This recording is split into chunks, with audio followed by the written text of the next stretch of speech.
I was watching a movie called It's a Wonderful Life. George Bailey, played by Jimmy Stewart. He's like, I gotta get out of this godforsaken town. It's terrible. It's terrible. But he can't. Because everybody wants him to stay. And his life is ruined. And he's like, oh my God, I hate this place. But I gotta stay. I run the bank. The Bailey Savings and Loan. Yeah. And then he says, I'm gonna kill myself. I can't take it anymore. He jumps into a river and an angel takes him out of the river and says, imagine what your life would be like if you were never born, George Bailey. Would have been terrible. Because you'd never been born. Just because he was never born, the whole town is mean. Everybody's mean. They're like, we don't have anybody like George Bailey to look up to, so we're just mean. His boss, when he was a kid, a pharmacist, he's a drunk now. Get out of here.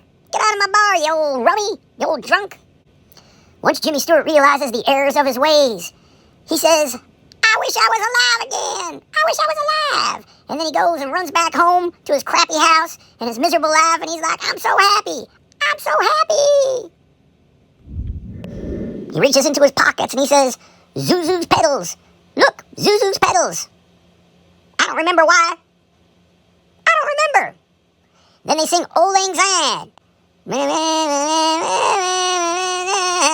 And all of his friends show up and they're like, George Bailey, we're glad you're alive. We're glad you're having a miserable life, so our lives are better. George Bailey's like, okay, all right.